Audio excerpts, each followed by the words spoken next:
Bienvenue pour cette nouvelle exploration. Aujourd'hui, on plonge dans un sujet massif. Une opération militaire qui porte un nom de code Orion 26. Bonjour. Oui, on a sous les yeux un document qui en détaille les ambitions et franchement, le mot est faible. Notre mission, ça va être de décortiquer ce monstre. Comprendre son échelle, son scénario et surtout ce qu'il nous dit des préoccupations stratégiques de la France aujourd'hui. Et on va voir que ça va bien au-delà d'une simple manœuvre militaire. Oui, et il faut tout de suite dire que le mot exercice est presque trompeur. La source insiste d'emblée sur un, je cite, niveau de réalisme particulièrement élevé. L'objectif, ce n'est pas juste de s'entraîner, quoi. C'est de simuler toutes les phases d'un conflit moderne. De la conflictualité hybride, on y reviendra, jusqu'à l'engagement de haute intensité. On sent une volonté de brouiller la ligne entre un entraînement et une vraie démonstration de force. D'accord. Alors, mettons les plaies dans le plat. Pour saisir le gigantisme du truc, rien de tel que les chiffres. Et là, franchement, ça donne le tournis. Ah oui. L'opération s'étale sur presque 3 mois, de début février à fin avril. Côté français, on parle de 12 500 militaires. Mais c'est le matériel qui est hallucinant. 25 navires, dont le porte-avions Charles de Gaulle. Ce n'est pas une petite barque. 140 avions et hélicoptères. Et le chiffre qui m'a fait relire la phrase 2 fois, 1200 drones. 1200. 1200. C'est fou, non? C'est un chiffre qui change tout. Il y a quelques années à peine, on aurait parlé d'une poignée de drones. Pour la reconnaissance surtout. 1200. Ça veut dire qu'on est passé d'un outil d'appoint à une composante centrale. On pense à l'écran. Forcément. Évidemment. Ce chiffre, il indique qu'on teste une doctrine d'emploi en masse. Des essaims, de la saturation, de la reconnaissance, de l'attaque. C'est un changement de paradigme complet. Et bien sûr, le texte ajoute que les moyens cyber et spatiaux sont aussi de la partie, ce qui complexifie encore l'équation. Et ce qui est dingue, c'est que cette armada n'est pas juste française. Je lis que 24 autres pays sont impliqués. Oui, ce n'est pas un exercice franco-français, loin de là. On a des Européens, bien sûr, mais aussi des Américains, des Canadiens et même des Émiriens. Ça soulève une question simple. Qui est le chef? Avec autant de monde, comment ça se passe concrètement? C'est justement l'un des enjeux politiques majeurs de l'exercice. La source cite le vice-amiral Xavier de Véricourt, qui est le grand organisateur et qui donne la clé. D'accord. Il dit qu'Orion 26 vise à démontrer la capacité de la France à entrer en premier sur un théâtre d'opération et de mener une coalition internationale. Le terme technique, c'est nation cadre. Nation cadre. Voilà. L'idée, c'est de montrer que la France a non seulement la puissance militaire, mais aussi la capacité de commandement, la légitimité politique et toute la machinerie logistique pour prendre la tête d'une coalition hétéroclite et la faire opérer de façon cohérente. Attends, ça me semble très ambitieux. Montrer qu'on peut entrer en premier. C'est un message envoyé à qui, exactement? Aux alliés, pour leur dire « vous pouvez compter sur nous » ou à d'éventuels adversaires, pour leur dire « attention, on n'attendra pas le feu vert de tout le monde ». C'est probablement un peu des deux. C'est d'abord un message aux partenaires européens, pour réaffirmer le rôle de leader militaire de la France sur le continent, surtout après le Brexit. C'est aussi un message envoyé aux États-Unis, pour leur dire « on est un allié fiable, capable de prendre ses responsabilités, sans forcément dépendre à 100% de vous au début ». Et enfin, oui, c'est un message de dissuasion. La capacité à agréger 24 nations aussi vite, c'est un signal stratégique très très fort. D'accord, on a donc une force impressionnante de 25 pays, avec la France qui joue au chef d'orchestre. Mais ils ne vont pas juste défiler. J'imagine qu'ils ont besoin d'un ennemi, d'une histoire pour que tout ça tienne ensemble. Qu'est-ce que la source nous dit sur le scénario? Alors, le scénario est sur le papier fictif, mais les allusions sont à peine voilées.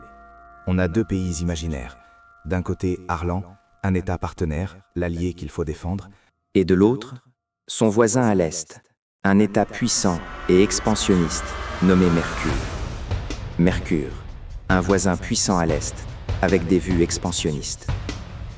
Le crayon qui a dessiné ça n'a pas dû aller chercher l'inspiration très très loin. On est d'accord.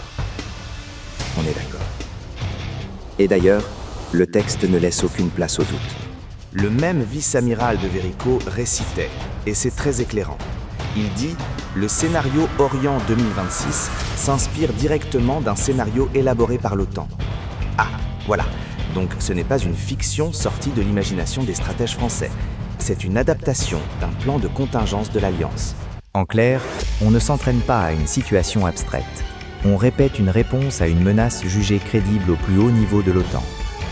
Et comment se déroule cette répétition générale?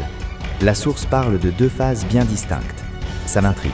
Oui, et cette structure en 2 temps est très révélatrice de la double ambition politique dont on parlait. D'accord. La première phase, en février, simule le tout début de la crise. C'est le déploiement de la coalition depuis la façade atlantique, avec de grandes opérations amphibies et aéroportées pour sécuriser des points d'entrée en Arlin. Pour stopper l'avancée de Mercure, en gros. Exactement. Et le point crucial, c'est que cette phase est menée sous commandement français. C'est la mise en pratique directe de la doctrine « entrer en premier ». D'Atoile-Mer, la France prend les choses en main au début, et ensuite... La phase 2, en avril, ça change complètement de décor, si je comprends bien. Exactement. On change de lieu. L'exercice se déplace dans l'est de la France, dans les grands camps de Champagne. Et surtout, on change de chef. Le texte dit que l'opération bascule pour devenir intégrée à la chaîne de commandement otanienne. On passe d'un commandement français à un commandement OTAN. Voilà, d'une coalition de circonstances menée par la France, on passe à une opération pleinement insérée dans la structure militaire de l'OTAN. Mais pourquoi cette gymnastique? Ça a l'air terriblement compliqué. Pourquoi ne pas tout faire sous commandement OTAN depuis le début, ou tout garder en français? Cette chorégraphie, d'abord moi, puis l'Alliance. Quel est le message? Le message, c'est la flexibilité. C'est une démonstration politique et militaire très subtile. La phase 1 dit « Regardez la France a une autonomie stratégique. On n'attend pas. » On peut initier la réponse, commander, entraîner nos alliés. C'est le message un peu gaullien, si on veut. Mais la phase 2 dit tout de suite après, mais cette autonomie, ce n'est pas de l'isolationnisme. Une fois la situation stabilisée, on est capable de s'intégrer parfaitement dans la structure plus large de l'Alliance. On est un bon leader et un bon coéquipier. C'est un message de complémentarité, en fait. C'est exactement ça. On montre qu'on peut être le moteur au démarrage et un engrenage fiable dans la grosse machine otanienne ensuite. C'est fascinant, cette double casquette. Mais le texte va encore plus loin. Il dit que l'ambition est de reproduire toutes les phases d'un conflit. Et il utilise des mots qui font un peu froid dans le dos. Conflictualité, hybride, rétroaction. Et il y a un détail qui m'a frappé. La mobilisation de 12 ministères. Ah oui, 12. On n'est plus du tout dans une affaire purement militaire, là, si? Absolument pas. Et c'est peut-être l'aspect le plus important et le plus moderne de tout l'exercice. L'implication de 12 ministères. On imagine l'intérieur, les transports, la santé, l'économie. Ça signifie qu'on teste la résilience de la nation tout entière. D'accord, le concept clé ici, c'est celui de rétroaction.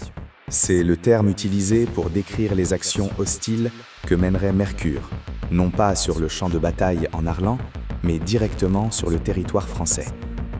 Ah attends, donc pendant que le Charles de Gaulle est en mer et que les troupes se battent loin d'ici, l'ennemi s'attaquerait directement à nous, en France. C'est ça l'idée. C'est exactement ça. L'idée, c'est que dans un conflit de haute intensité aujourd'hui, l'adversaire ne se contenterait pas d'affronter nos armées. Il chercherait à paralyser le pays de l'intérieur pour saper sa volonté de se battre. Et ces rétroactions, ce serait quoi concrètement? Ça peut être des cyberattaques massives contre les hôpitaux ou le réseau électrique, des campagnes de désinformation virale sur les réseaux sociaux pour fracturer l'opinion, ou même des opérations de sabotage ciblées sur des infrastructures critiques comme les ports. C'est quand même fou. Ça veut dire que pendant l'exercice, on simule une fausse campagne de panique sur les réseaux sociaux pour voir comment le gouvernement répond, ou on teste la réaction du ministère de la Santé à une cyberattaque. C'est tout à fait le principe. On teste la coordination entre les ministères en crise. Est-ce qu'ils se parlent? Est-ce que l'info circule? Qui décide de quoi? On ne teste pas seulement la force des armées, on teste la solidité de l'État. Et pour qu'il n'y ait aucune ambiguïté, la source est très claire. Qu'est-ce qu'elle dit? Il est écrit noir sur blanc que la France s'attend à ce type d'action en cas d'affrontement avec la Russie sur le flanc oriental de l'OTAN. Ce n'est pas de la théorie, c'est une préparation très concrète. Ça change complètement la perception du conflit. Le front n'est plus une ligne sur une carte, il devient diffus. Il est potentiellement partout. Et en parlant de modernité, Le document aborde un dernier point, la technologie. Orient 26, ce n'est pas qu'un entraînement, c'est aussi un laboratoire. Oui, un laboratoire à ciel ouvert et à très grande échelle. Les armées profitent de ce déploiement pour tester en conditions réelles des innovations. La source cite 3 domaines principaux. Le premier, j'imagine, ce sont nos fameux 1200 drones. Évidemment, il s'agit de tester non seulement les appareils, mais surtout leur intégration.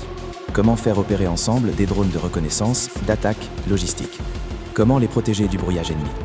Et à l'inverse, comment se défendre contre les drones ennemis? C'est un enjeu capital. Et le deuxième domaine? Le brouillage de satellites. Alors ça semble tout droit sorti d'un film de science-fiction. Comment on teste ça concrètement, sans mettre en panne le GPS de toute une région? C'est un vrai défi, mais c'est crucial.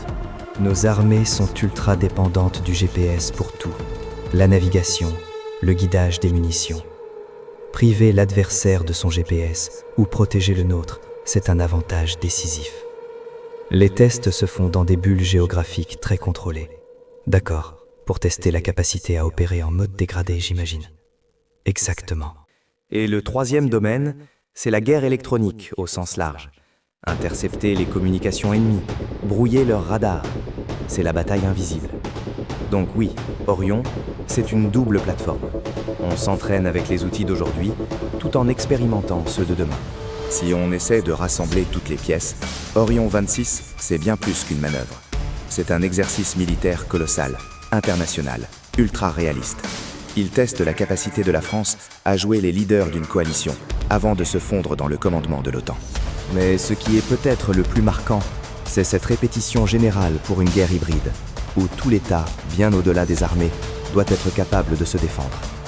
C'est une excellente synthèse. Et ça nous amène à une dernière réflexion. Une question qui reste un peu en suspens. Je vous écoute. On a vu que l'exercice mobilise 2 ministères pour tester la résilience de la nation face à des actions menées sur son propre sol. Cette idée de rétroaction, ça brouille complètement les lignes. Et on peut se demander si cette nouvelle forme de conflit ne nous impacte pas tous, bien au-delà du monde militaire ou politique.